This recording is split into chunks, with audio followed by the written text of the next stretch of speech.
I didn't just show up to be a laborer or a rock truck driver or whatever. I mean, there's no use staying our way. Years ago, I didn't just show up to be a laborer or a rock truck driver or whatever. I mean, there's no use staying our way and you got to get out on top. In a shocking development that has rocked the mining community and fans of reality television worldwide, legendary gold miners Tony Beets and his son Mike Beets from the hit Discovery Channel show Gold Rush have been sentenced to life imprisonment. The verdict, delivered yesterday in a packed Yukon Territory courtroom, marks the stunning conclusion to what many are calling the most significant criminal case ever to emerge from the world of reality television mining. The father-son duo, known for their distinctive Dutch accents, colorful language, and aggressive mining tactics, were found guilty on multiple charges, including massive environmental violations, claim jumping, fraudulent gold reporting, and what prosecutors described as a criminal conspiracy of unprecedented scale in modern mining history. The Beets family's infamous Paradise Hill operation, once showcased as a gold-producing powerhouse on television, has now been revealed as the headquarters of what authorities are calling a criminal empire built on deception and destruction. The investigation that led to the Beets' downfall began 3 years ago when competing miner Parker Schnobel, once mentored by Tony Beets, approached authorities with suspicions about unusual mining practices he had observed while working adjacent claims. What started as routine inquiries quickly escalated as investigators uncovered evidence of systematic environmental code violations that dwarfed anything previously seen in the Klondike. What we discovered went far beyond cutting corners to maximize profits, explained lead prosecutor Catherine White. The evidence revealed deliberate and sustained efforts to circumvent virtually every environmental protection regulation in the territory, resulting in damage that experts estimate will take decades to remediate. The courtroom fell silent as Judge Robert Tmain delivered the unprecedented sentence, his voice steady but grave. "Mr. Beets and son, the court has carefully considered the overwhelming evidence presented and the jury's unanimous verdict on all counts. The scale and systematic nature of your crimes, coupled with your complete lack of remorse, leaves this court no alternative but to impose the maximum sentence allowed by law. You are hereby sentenced to life imprisonment without the possibility of parole." Tony Beets, the 75-year-old patriarch known for his Viking-like appearance and profanity-laden directives, remained stoic as the sentence was read. His trademark confident demeanor finally broke only when his son Mike, 35, was also given the same punishment. Mike, who had increasingly taken over day-to-day operations of the family mining empire in recent seasons, appeared visibly shaken as the reality of his future sank in. The trial, which lasted 11 weeks, featured testimony from numerous familiar faces from the Gold Rush series, creating a surreal atmosphere where television personalities were suddenly cast in the role of key witnesses in a high-stakes criminal proceeding.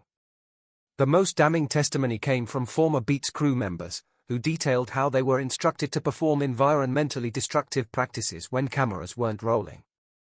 Rick Ness, another prominent miner from the show who once worked closely with both the Beets family and Parker Schnobel, provided crucial testimony about conversations he had witnessed between Tony and Mike regarding what prosecutors termed the dual mining strategy, legitimate operations for television filming and far more destructive, unregulated practices conducted during off-camera hours.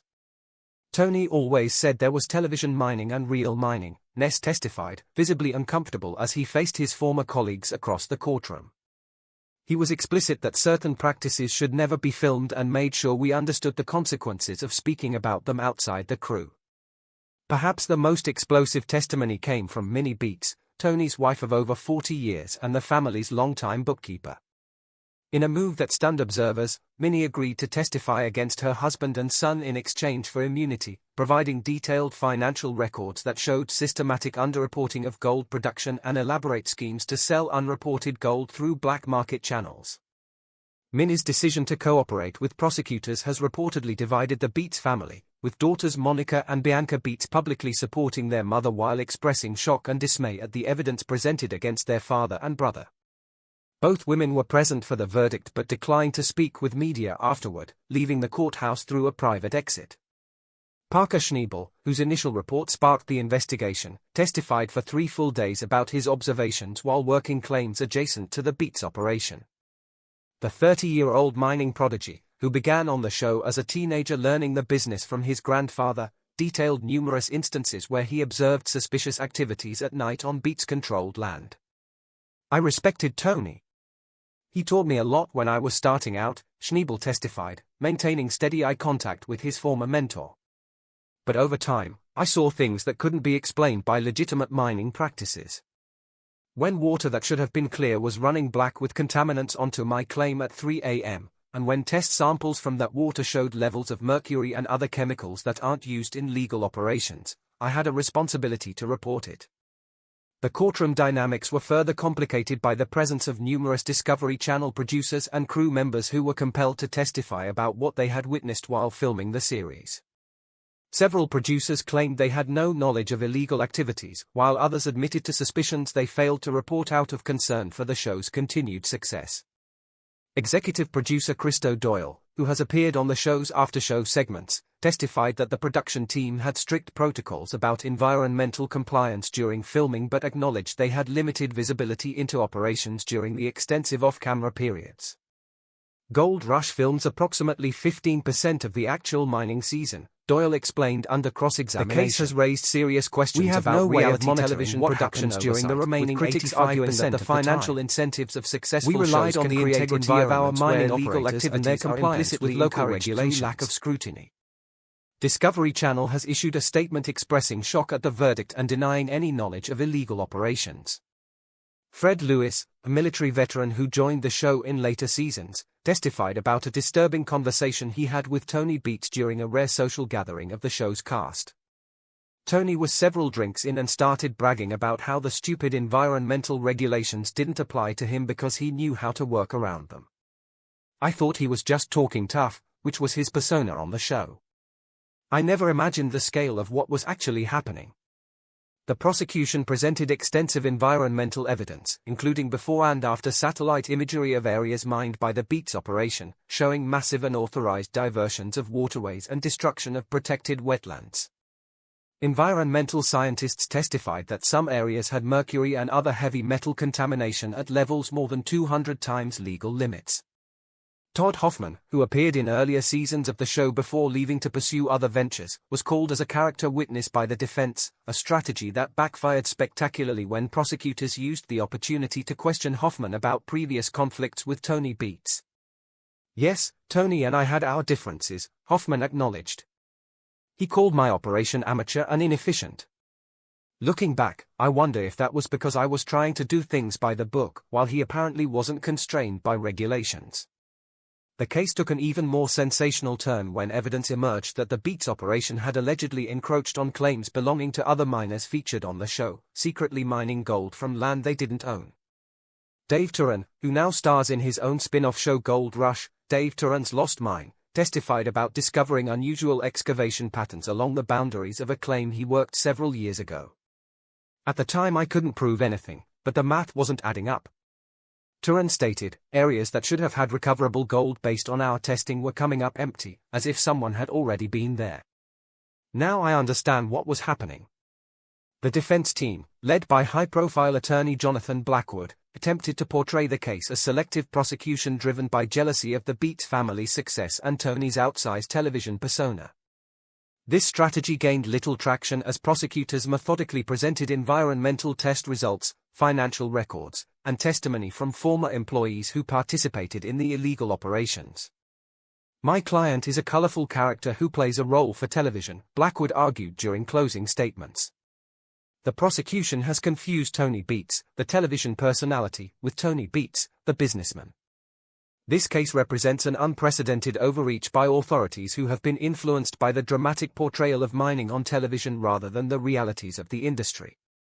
This defense strategy collapsed entirely when prosecutors played secretly recorded conversations between Tony and Mike Beets, discussing specific techniques to hide environmental violations from inspectors.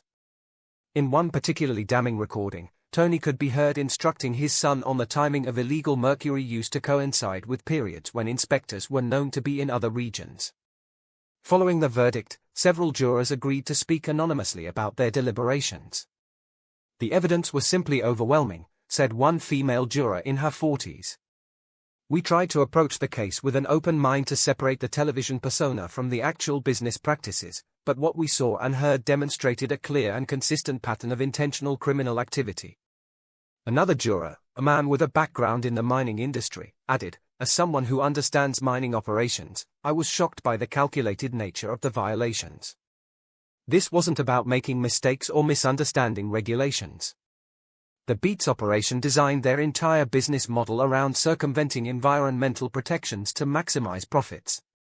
The damage they've caused to Yukon waterways is incalculable." The case has sent shock waves through the mining community in the Yukon, where the economic impact of gold rush tourism has been significant over the show's run. Local business owners expressed mixed emotions about the verdict, acknowledging the serious nature of the crimes while expressing concern about the potential impact on the region's reputation. "Tony Beets put the Klondike back on the map for a lot of people," said longtime Dawson City resident Marion Clark.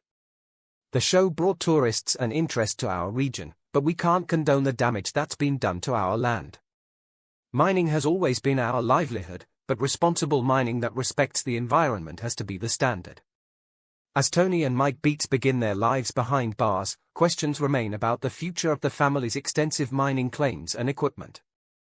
Prosecutors have indicated that a separate civil proceeding will determine the disposition of assets, with significant portions likely to be liquidated to fund environmental remediation efforts in affected areas. For Discovery Channel, the conviction represents an unprecedented crisis for one of its flagship programs. The network has announced it will continue Gold Rush with its remaining mining operations, though industry insiders question whether the show can maintain its popularity without the outsized presence of the Beets family. Chris Dumit, the beloved former carpenter-turned-gold room operator who has appeared on the show alongside various mining teams, expressed the sentiment shared by many cast members when approached outside the courthouse. "This is a sad day for everyone involved. Nobody wins here. The land has been damaged, lives have been destroyed, and a shadow has been cast over an industry filled with hardworking, honest people who do things the right way." As corrections officers led Gold Rush, the conviction forces a re-evaluation of the elder Beets watched over the years, with scenes of the Beets family's turning to the gallery packed now cast in a sinister new light, and spectators, environmental groups have already begun using clips from the show, alongside evidence from the trial, to create educational materials before being escorted through the door that would separate him from the mining empire. The case also raises difficult questions about the responsibility of reality television producers to ensure that the activities they film and profit from are conducted legally and ethically. Several network executives from various channels have called for industry-wide discussions about establishing clearer protocols for verifying regulatory compliance in shows featuring extractive industries.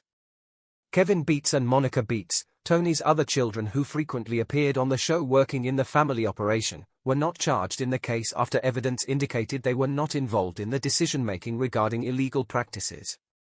Both have released a joint statement expressing shock at the extent of the violations, while requesting privacy as they determine next steps for their personal and professional lives. As the Yukon mining community prepares for the upcoming season without two of its most prominent figures, the consequences of the Beets conviction continue to reverberate through the industry. Local authorities have announced increased inspection protocols for all mining operations, while Discovery Channel has implemented additional compliance officers who will maintain a presence at filming locations even when cameras aren't rolling. The unprecedented life sentences for Tony and Mike Beets stand as a stark warning about the serious consequences of environmental crimes and the dangers of believing that celebrity status might shield wrongdoers from accountability. For a man who frequently proclaimed himself the king of the Klondike on television, Tony Beets now faces the reality of spending his remaining years not as mining royalty, but as federal prisoner number 88675309. His empire of dirt washed away by the justice he thought he could evade.